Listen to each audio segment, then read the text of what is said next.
Good evening, everyone, and welcome to Southside Center of Hope's virtual 38-year anniversary celebration. I'm Catherine Newman. I'll be your host this evening. I am the Development and Communications Coordinator for Southside Center of Hope. First of all, I want to say thank you to everyone for joining us today, for joining us in celebration of our 38-year anniversary. Because uh,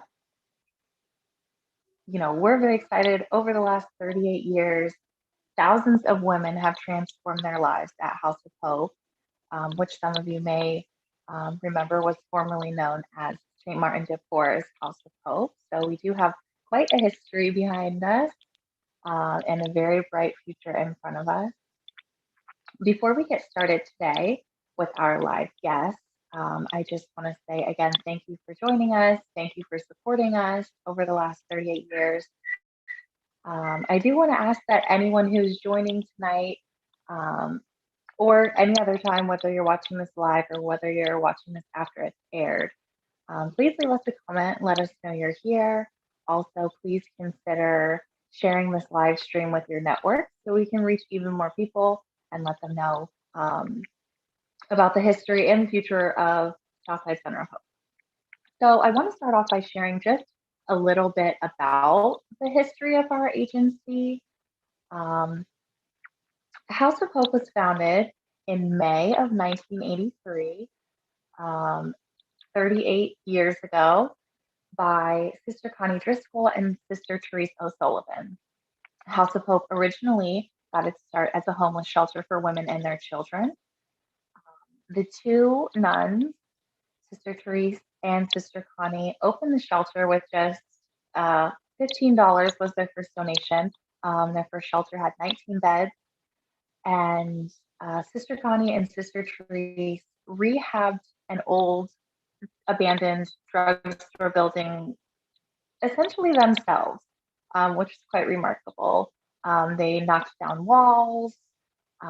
They, remodeled and rehabilitated the building in whatever way they could to make it comfortable for the women and children that they were serving. Just the two of them, with the help of some of the residents and very generous and dedicated volunteers who helped them turn an old drugstore into a house of hope. Within a few years, House of Hope evolved into a recovery home for women, and of course, still children. Sister Connie and Sister Therese saw that many of the women that they were serving who were struggling with homelessness were also struggling with drug and alcohol addiction. So they very quickly, in the early 90s, shifted their programming to address addiction as being, directly related to homelessness. Sister Therese and Sister Connie purchased the old St. Clair School building at 6423 South Woodlawn from the Archdiocese of Chicago for a very small amount of money. I believe it was just $10. And, that is kind of where House of Hope got its start, or I guess, got all of the hope that we've been able to give to women over the last 38 years. So now that you know a little bit about the history of our agency, I would like to bring in Sister Therese. Before I do, I just again want to say thank you for joining. Please leave us a comment, and also please share this if you're able to. So now let's see if we can get Sister Therese here.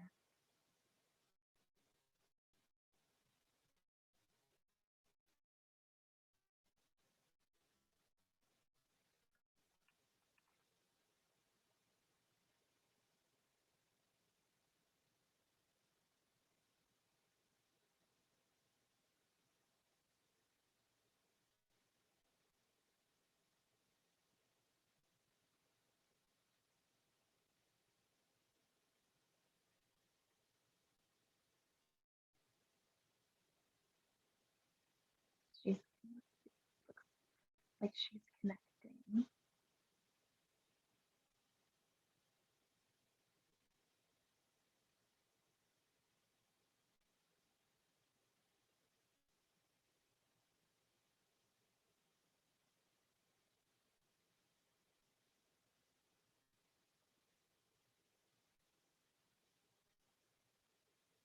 try one more time.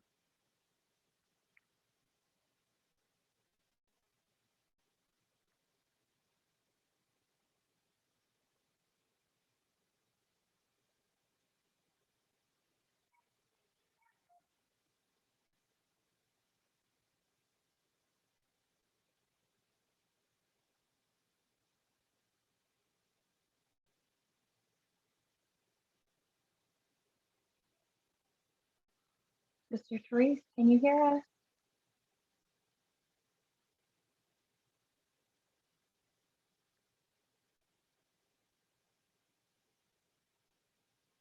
Oh, there she is. Can you hear us? I can't hear you.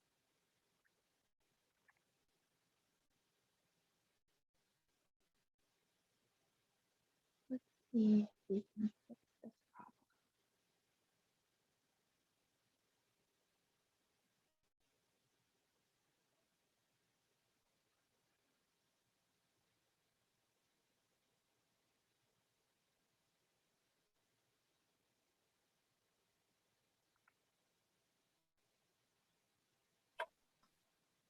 Is that it?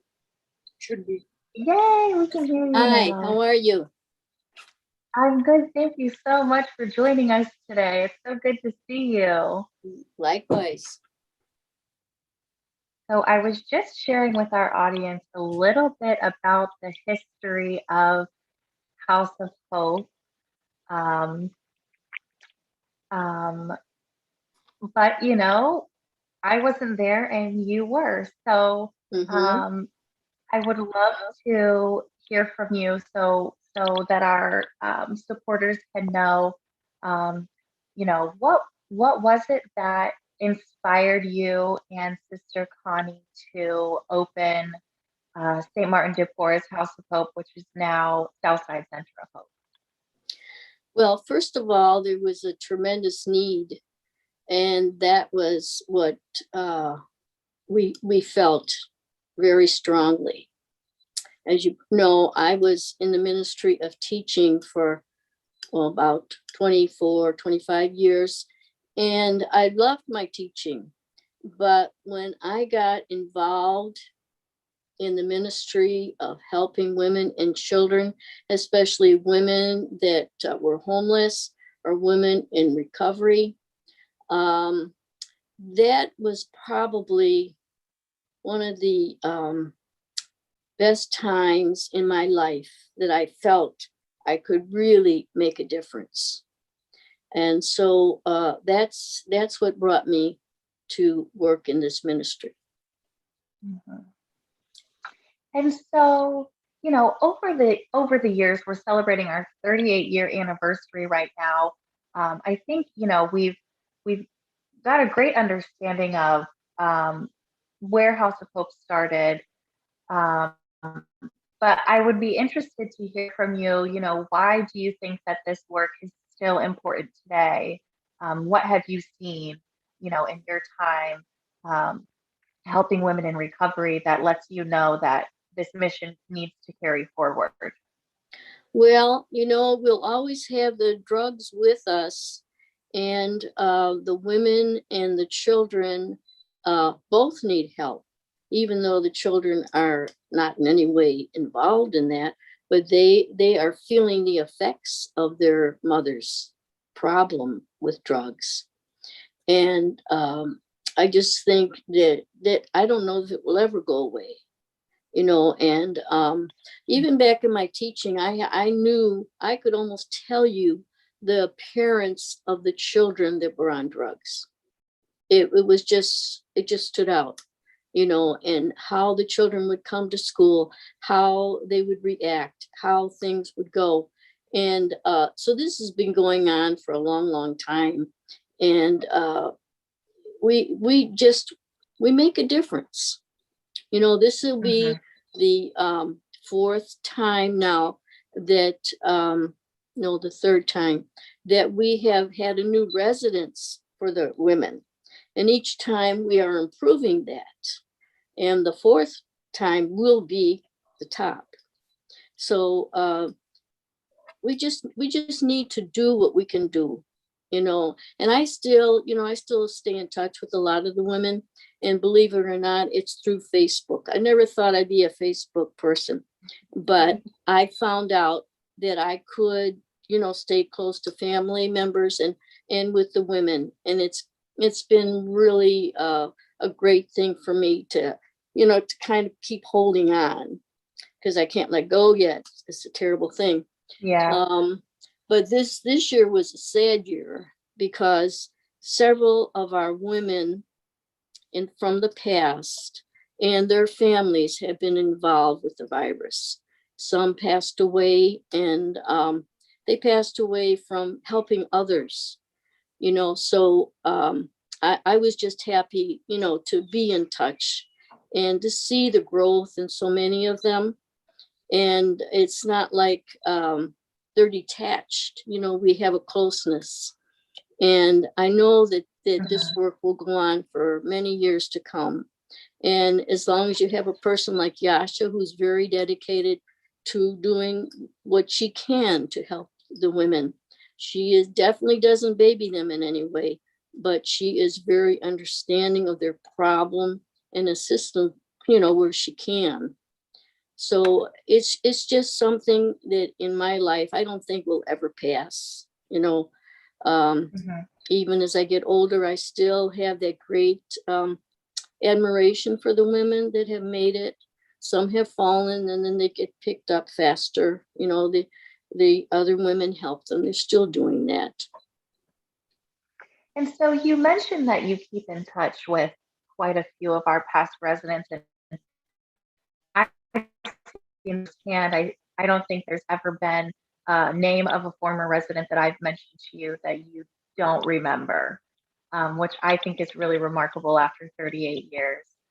And I wanted to ask you, despite, having retired, I think it was in 2016, you're still very passionate about this work. And you still really do keep in close contact with many women who've gone through the program. What motivates you, to continue serving? Like you said, you feel like you're not able to let go. Why is that? Well, you know what? You know that they couldn't get better if they didn't have God in their life. And the program teaches them about their higher power. And for most of them, God is their higher power. So to see where they were and where they want to come and how they get there, it's just a beautiful journey, and it's just so nice to be part of it. Yeah, I agree. It's definitely been a rewarding experience for me as well. Mm-hmm. Okay, so that's all the questions that I have for you today. We do have Okay. a couple other guests that are going to be joining us, but I want to say thank you so much um, for joining us and for celebrating the 38-year anniversary. Yes, that is wonderful. That, as I say, that is still going on. There are so many places that have closed down that had started when we started. But it's wonderful that we can still do what we can for the women and the children that are in need.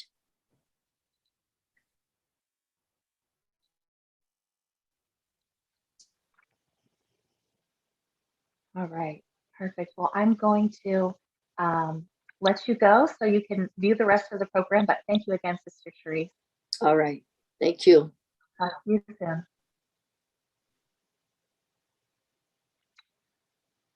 Thank you again to Sister Therese for joining us today. It always is,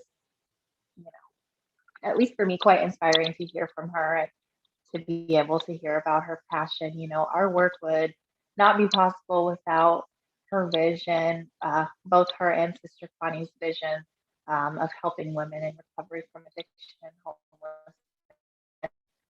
homelessness. And, our work would also not be possible without the support of our generous donor family. I think Southside Center of Hope is unique in the fact that it's the only recovery home for women in Illinois that does not charge program fees or bill insurance.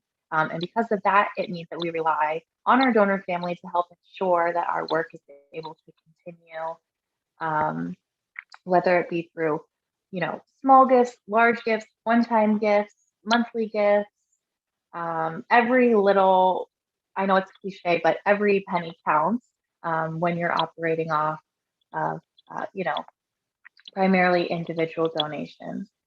So I would like to share a video with you of one of our longtime donors, Mark, who has been giving to House of Hope every month since 1985. He's unable to join us live today, but I did meet with him and was able to get a video testimony of why he gives. So I'm going to share that with you all now, if I can. Hopefully you can see the screen here.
So, uh, very short and sweet, Mark was in his remarks.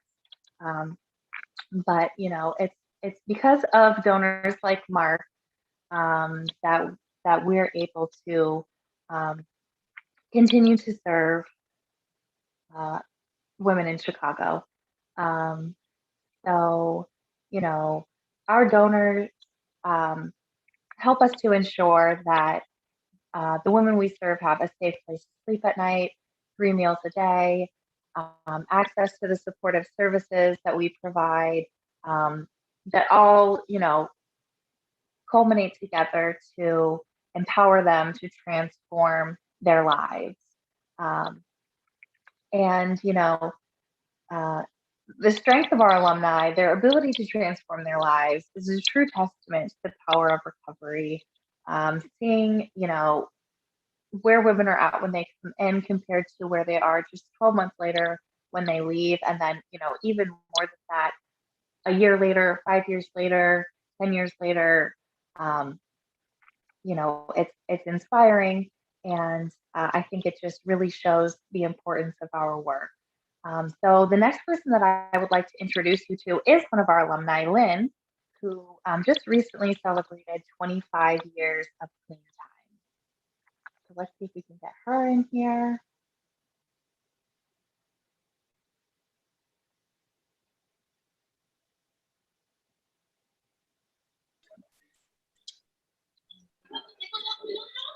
Hi, Lynn.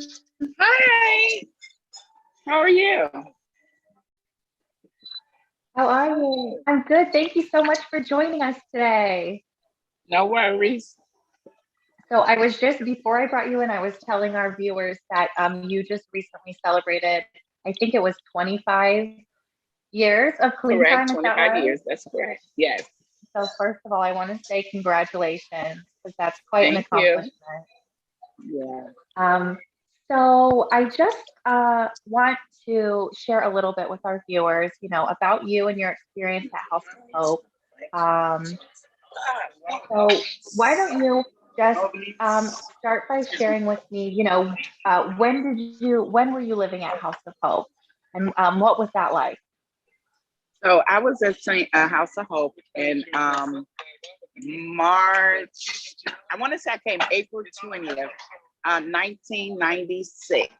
I have two sons. One of my sons, I apologize, we are out to dinner, but one of my sons was with my sister, and Sister Sharice, when I came in, she said, do you have any more children? And I said, yes. She said, is he with the state? I said, no. She said, bring him. I said, oh my God, I got to deal with both of these kids. And I called my sister and told her that my son needed to go with me and his brother. And so we went to stay at St. Martin de Porres. And that was in 1996. And what would he you went to say that you daycare. learned? I gained strong reading skills being at St. Martin de Porres, because at that time I was smoking cigarettes and we would smoke on the porch. And while I was on the porch, a young lady named,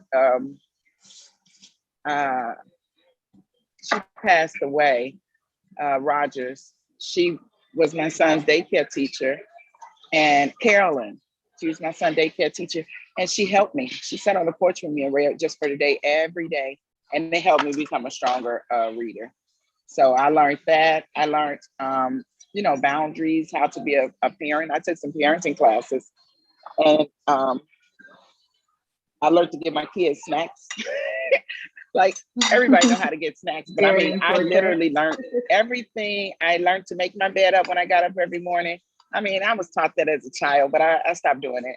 But when I came to St. Martin, it was mandatory that you kept your bed made up, that you kept your kids together, that you took your children to daycare every day, and that you go out for 3.5 hours and come back on time. And that's what I did. I did what they told me to do. Mm-hmm. And what do you think, I guess I'm interested to hear how you think what you learned at House of Hope has helped you to maintain your sobriety. Consistency and mandating me to go to meetings, But I also, when I was there, John was my counselor, and he helped me identify with my disease. And him and the other counselor that was there, the one-on-ones helped me to identify with the things that I didn't quite understand about myself, or why I did what I did, and what I could do to become a better person. And so being there gave me some strength. And the House of Hope really gave me some hope, to be totally honest with you, because so many things I learned at St. Martin's that I don't think I would have did. I don't think I would have continued. They also helped me with housing, and helping me with housing, I kept the same routine. Take the garbage out at night, make sure you eat early dinner, kids have their snacks, go to bed at 8 o'clock. I kept on with everything I learned at St. Martin's on through my life. And so the last thing that I want to ask you is just how your life has changed from then to now, because I know you have some really exciting things going on. So I would love for you to share. And let me say this, I came to St. Martin's monthly for the women's alumni. So I did continue to come to the alumni for at least 5 to 6 years, or whenever they, told me about it, and then I wasn't working. So from then to now, I have gone from not having any degrees except for a high school diploma to having 2 masters.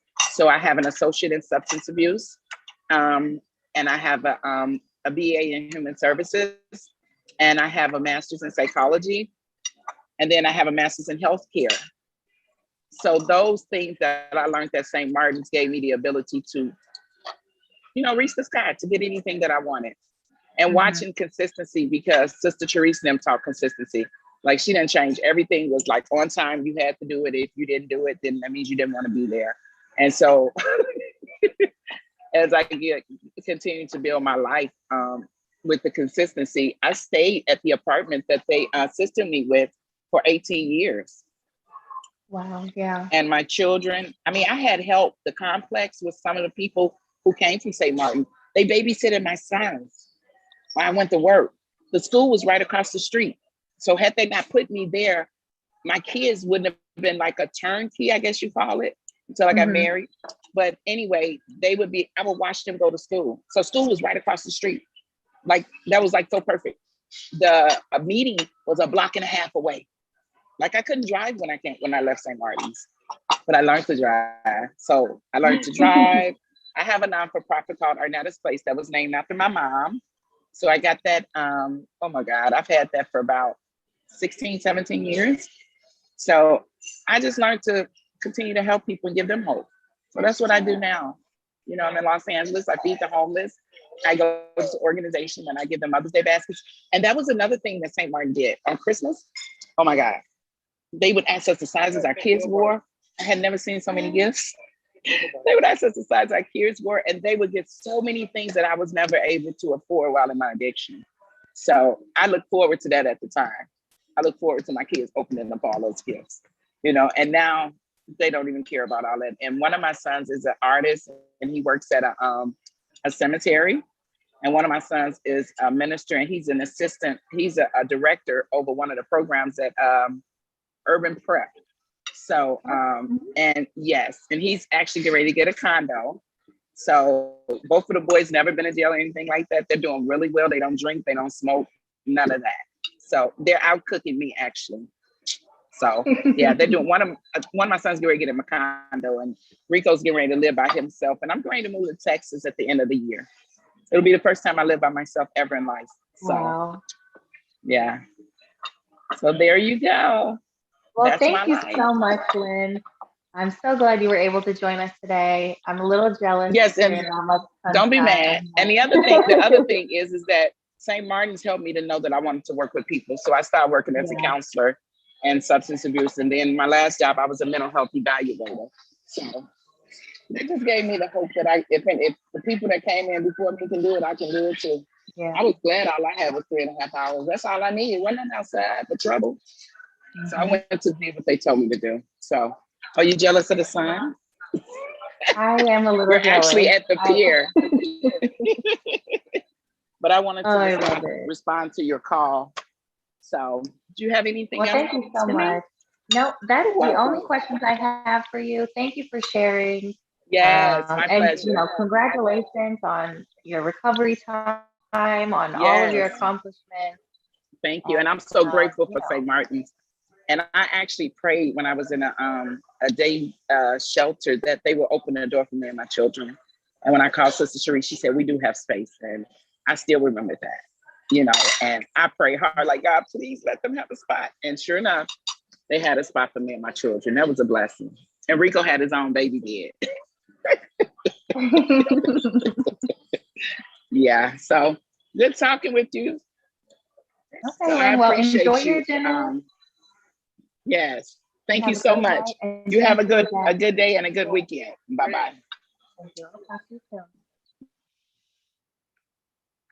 So, you know, I just love talking to alumni. I think, you know, their stories can say so much more than I would ever be able to share with you all about the importance of our, you know, thousands of women like Lynn have gained the tools that they needed to live drug-free during their time at House of Hope. You know, over the last 38 years, we've been able to empower thousands of women to transform their lives. And we plan to continue this work for many more decades to come and help thousands more women on their recovery journeys. So, you know, like I said multiple times, the future is very bright. Sister Teresa alluded to, you know, some changes that are taking place within our organization earlier. So before we conclude our program, I would like to introduce our executive director. Let's see if I can get her in there.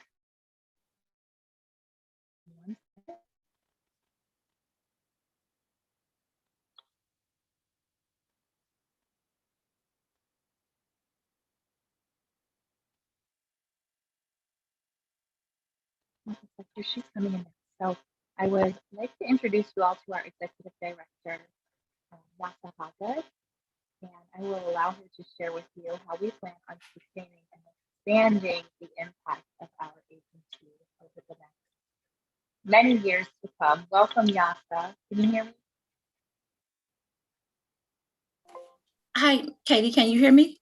I can hear you. Yes. Can you hear me? I can, but there's a lot of feedback for some reason. And you're going in and out, but we'll try to make it work.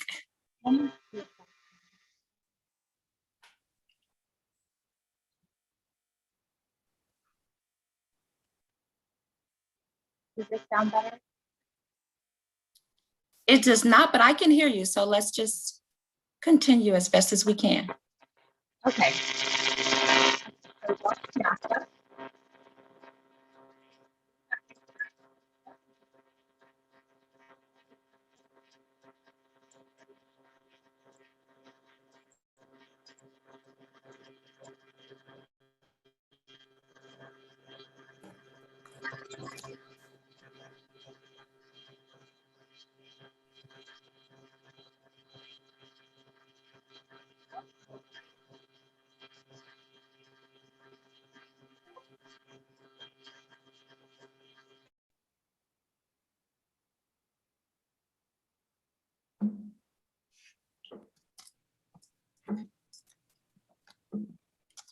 Can you hear me now?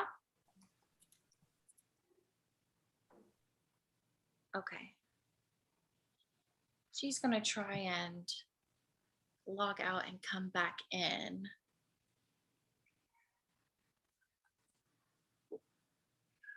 And see if that will help.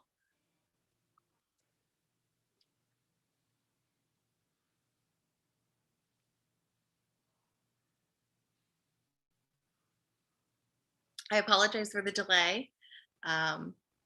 You know, I thought I had the Zoom mastered, but there's always something new to learn, I guess. So we'll see if we can get Yasa back in. And if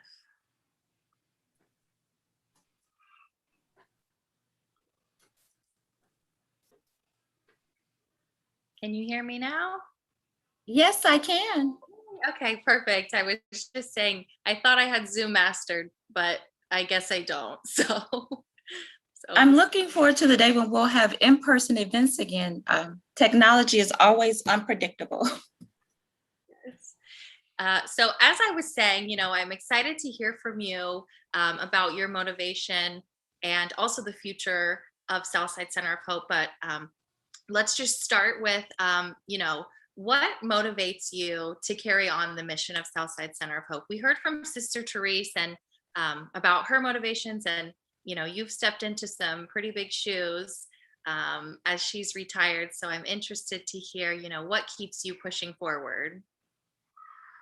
There are so many reasons, but I think the main reason or reasons for me is knowing how great the need is and knowing that there are not many services available. Southside Center of Hope is near and dear to my heart. There are a lot of great organizations doing great work, but I can really say that we're unique in so many ways. One, you know, the legacy that Sister Therese and Sister Connie established of a family recovery program where women can bring their children. And we know that many women don't seek residential recovery because there are not many programs that allow them to bring their children. And so knowing that we help women overcome that barrier, and we're one of the few organizations in the state that does that, I think is my main motivating factor. You know, I have never dealt with addiction, but I am a single mom, and we deal with so many issues. And having women that are moms that are dealing with homelessness and addiction, they need a safe place for them and their children. So that is really what motivates me, being able to provide that safe place for them to recover and transform their lives. Perfect. And can you talk a little bit about the transitions that House of Hope is currently going through and how that is going to, you know, even further provide for the women that we serve? Well, as many people know by now, we sold our building that was near and dear to my heart and almost everyone's heart on Woodlawn earlier in the year.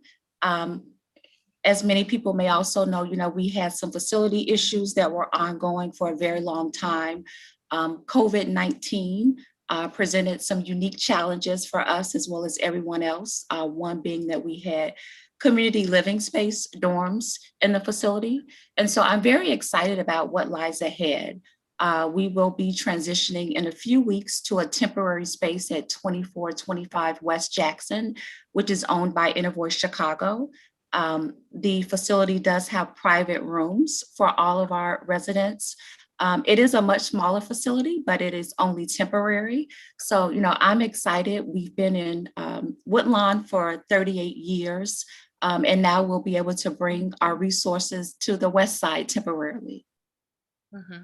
Yeah, I'm very excited too. I would like to.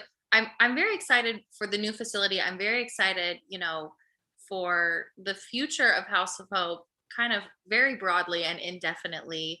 And I did want to give you an opportunity to share, what is your vision for the future of Southside Center of Hope? Well, I want to talk about some of the initiatives that we have been working on and that we have planned for the future. One that I'm very excited about that you have kind of spearheaded with the Young Professionals Board is community outreach. With our residential program, we can only help so many women, but there are so many other women that need resources and services. So starting in June, we'll be doing community events in various neighborhoods, and it's called Hope in Action. So giving out in-kind donations to women and children in need, and also connecting them to resources that may be in their area. So I'm very excited about that. That starts, what day will that start, Ms. Katie? I believe our first event is June 16th. And we'll be sharing more information about those community outreach events for anyone that wants to be involved.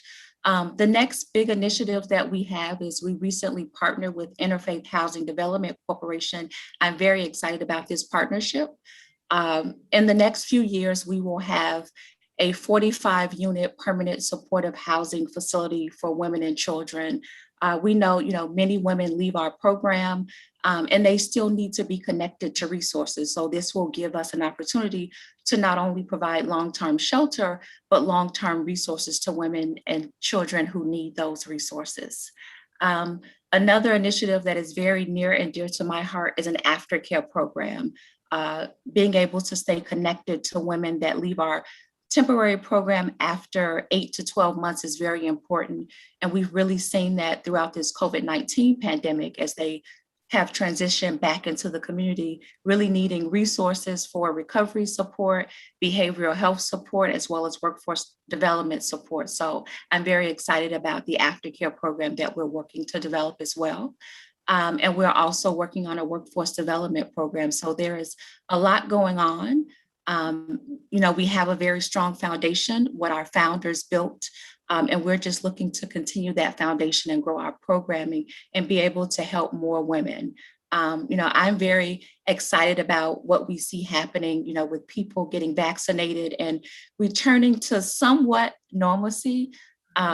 I'm becoming very hopeful. The last 13 months has been very discouraging, but I do believe that we will continue to see the impact of the COVID-19 pandemic, particularly among, women experiencing homelessness and in recovery from addiction. So we will be able to provide the support that's needed.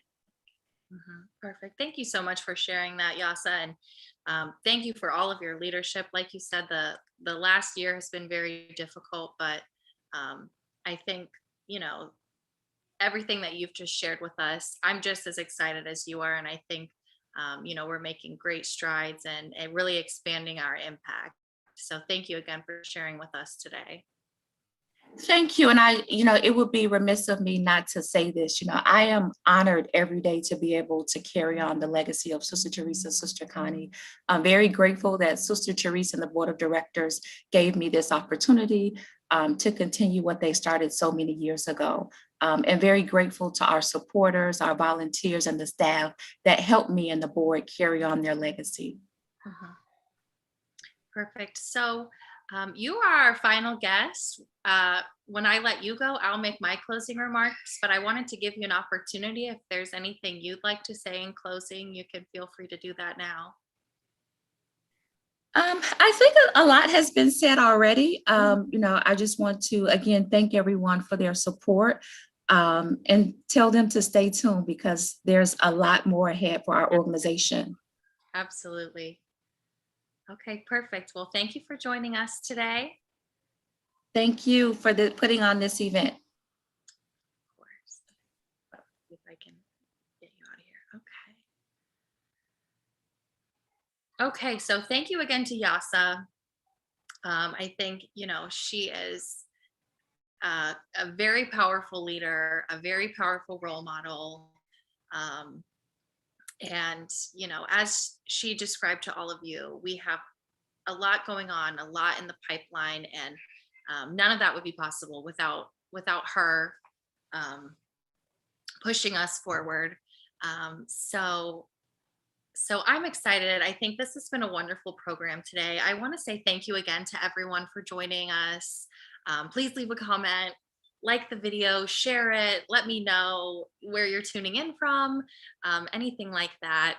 And I just want to say uh, again how excited I am to be part of this agency. I think the future looks very bright for Southside Center of Hope, and I cannot wait to welcome residents to our new facility at 2425 West Jackson. We've been working really hard to get it ready for them. So thank you for your support. If you have any questions, if you would like any more information, if you would like to sign up for our e-newsletter list so you can stay updated on everything that we have going on, you can do all of that at our website, which is www.sscoh.org. Make sure you like us on Facebook, follow us on Twitter. We're on YouTube and LinkedIn as well. So stay connected. And thank you again, everyone who joined us. Thank you for celebrating our anniversary with us. And thank you for supporting us for the last 38 years. We hope to continue for at least 38 more years to be able to give hope to thousands of more women who are currently struggling with addiction and homelessness. Have a great night.